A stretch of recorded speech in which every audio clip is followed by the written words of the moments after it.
Hi folks, a few days ago I posted some faceted tea bowls that were multifaceted and stamped, and people asked how did you do that, so here we go. I use these cheese slicers, and I solidify this roller so it doesn't move. Kind of keep it clean. The distance between the wire and the roller designates the depth of the cut I'm going to make.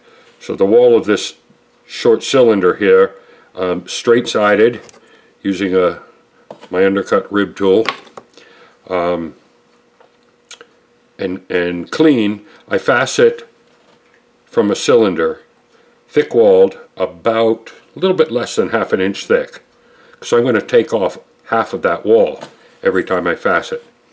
So I'm going to do something pretty simple to start with. I tend to facet at 3 o'clock.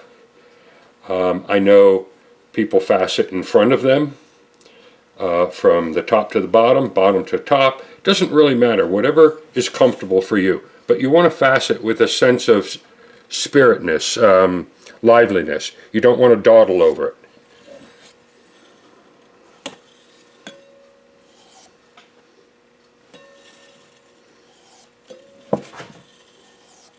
I don't want any of the thrown cylinder wall to appear between the facets.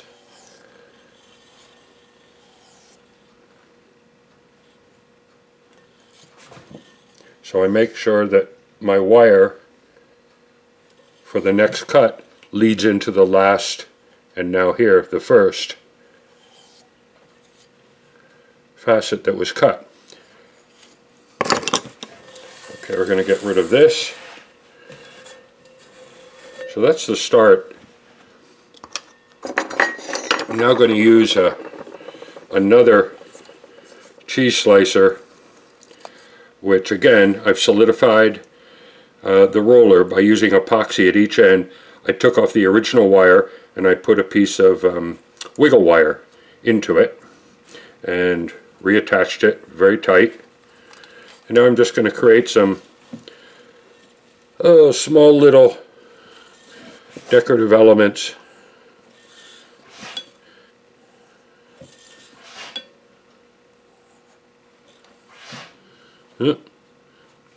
That's something, this is an even amount, I believe, an even amount of facets. To do this thing, I should have an odd amount, but that's okay. It'll show you what I'm doing here.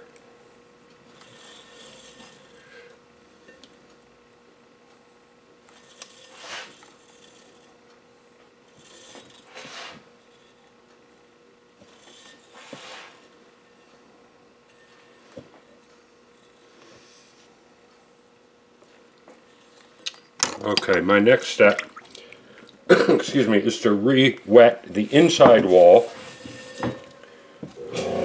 with some water down the inside wall, wet fingertips. Now I'm going to spin the pot quite fast so I can see the shape happen. It sort of blurs. If I don't wet the inside, my dry fingers drag on the inside wall and they'll twist the pot. And sometimes you can use that to your advantage. Maybe we'll do that next. Here I'm bending the rim over, pressing it tight to the wall.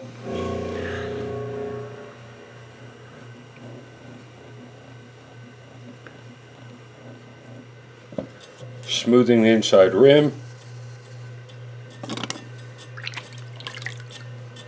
And removing the water that I put back into it.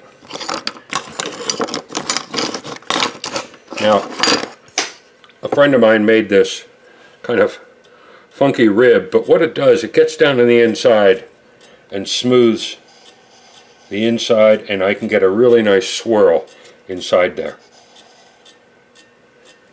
Because when you're finished drinking, you're looking at the inside of the pot.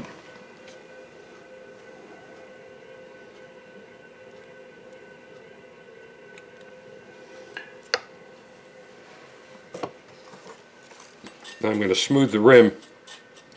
I don't use a piece of chamois, I use a piece of plastic which was cut from a clay bag. I lose the chamois too often in the clay, so this works better for me. And I'll find a little undercut here. You know, you never know really what they're going to end up looking like at this stage. You just go with the flow, and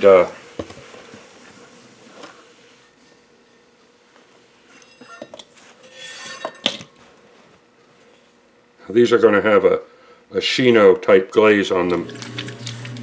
Now when I'm throwing these cylinders, the base inside is almost an inch thick, because I'm going to trim a foot from it.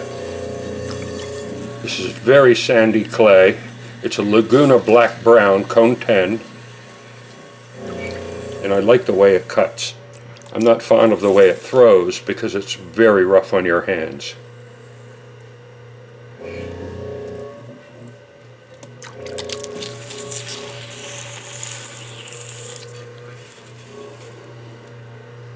Now something else I didn't mention the first time is if you leave heavy finger marks, fingertip marks, swirling upward at the inside wall, when you push out, those finger marks, those wiggles, will be transferred to the outside. So I smooth the inside wall, again using some sort of rounded rim.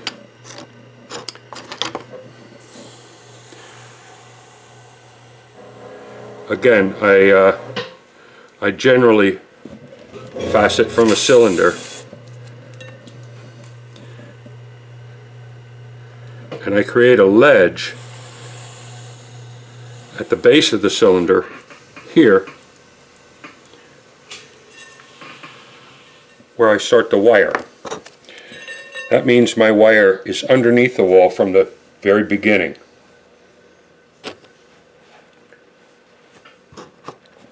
Now this one I'm just going to cut. So I put a couple of marks here. They're going to designate where my ledges are going to be. I'll show you what I mean. Now here's a straight wire. Has a little bit of texture to it. It's a piece of fishing lead wire. Again, I've solidified the roller, but I also cut the handle off because it gets in the way when I'm ready to facet down below. You'll see what I mean here. I'm going to trim this foot back just a little bit.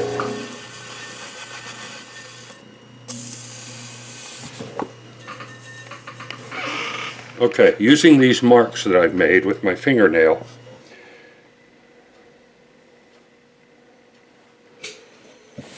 I'm going to work the pot like a clock, 6/12 or 3/9.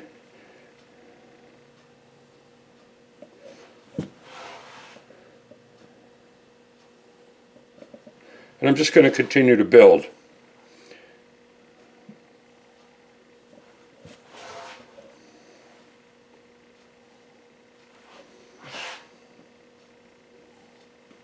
Now I'm resting this wire halfway onto that ledge, pushing it in flat a little bit and then pull downward and out. And now all the way to the floor. Now if I had a handle here, it would be bumping into my wheel head, so we cut that handle off.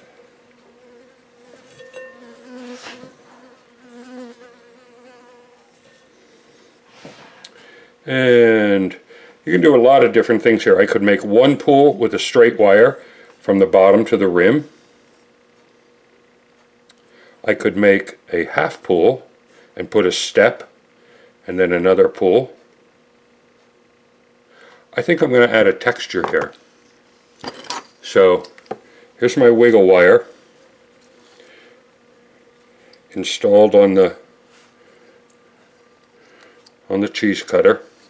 I'm just going to pull this straight up.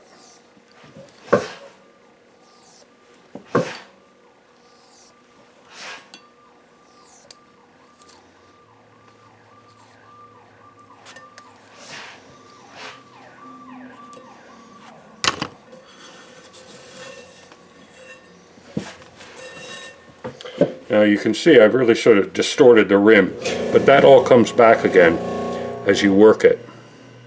So let's bend this down a little bit. Got damp fingers. Put some water down the inside and start to push it out into shape. Now, I like a cup for holding with no handle, though I do sometimes put handles on these. I like a cup that's a little wider down below, a little narrower here near the top, because our hand is wide down here and narrow at the top. So the idea here is that I make a form that is comfortable to hold in your hand.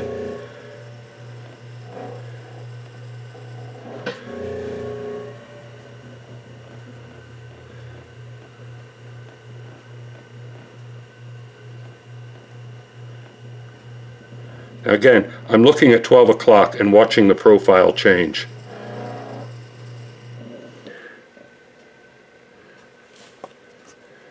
Smooth out the inside at the rim.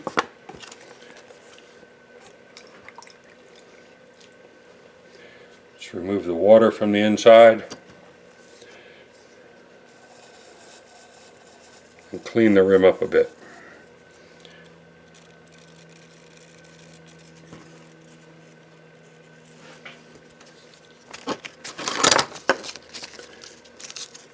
Use my funky rib here.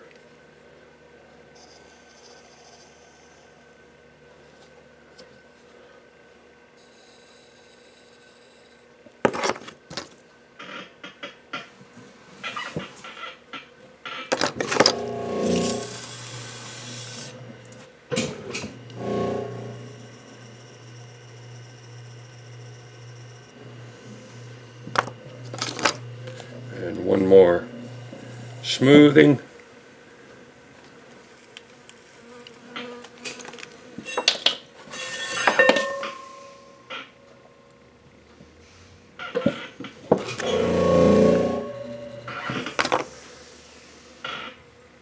Now these are all going to have a series of possibly 3 Shino recipes on the same cup, put on kind of randomly, and the buildup of them will break on all these edges.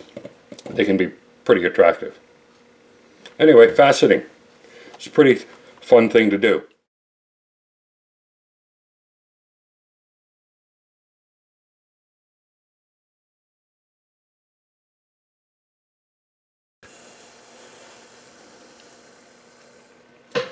Okay, so here's a combination of techniques. One is paddling and the other is faceting. You know, as we go through our potting careers, we continue to pick up techniques, and eventually you can start to combine them. And that's what I'm doing here. So I made this paddle of corrugated wood, and I'm going to slap this thing. And one thing I learned a long time ago, you've got to wet the paddle if you're doing it on a wet, soft pot. Otherwise, the dry paddle sticks to the damp pot, and you pull a hole in the wall of the pot. So I'm going to go through here with probably 5 paddles.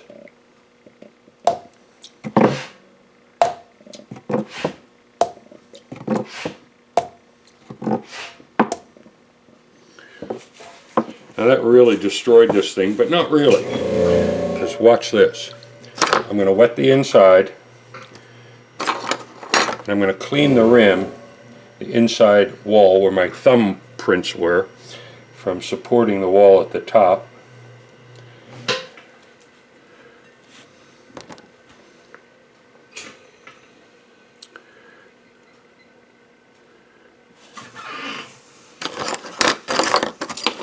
Using a straight wire, I'm going to facet the areas between the paddles.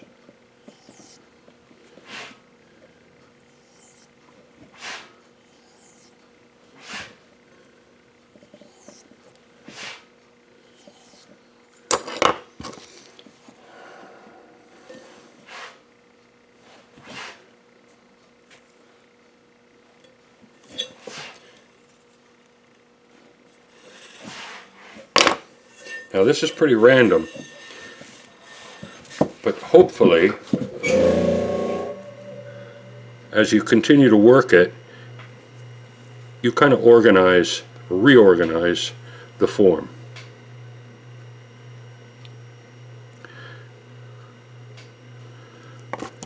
Now that rim is a little bit awkward to me, so I'm going to trim it off.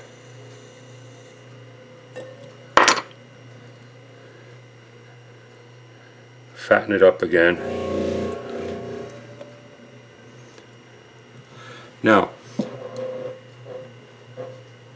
the inside wall is kind of dry. My fingers are dry. I want this to twist a bit.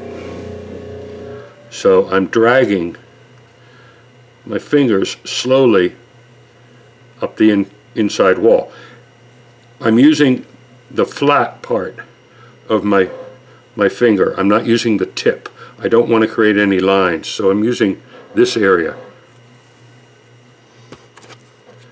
Just put a little bevel here and see what that looks like. And trim down below.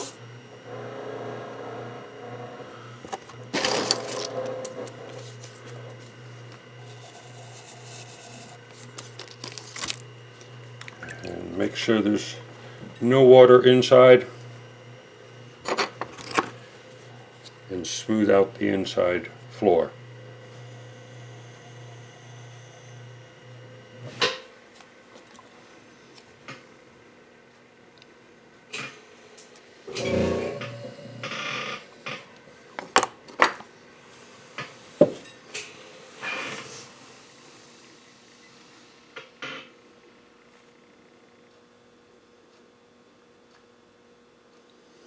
Now these will have a foot trimmed on them tomorrow.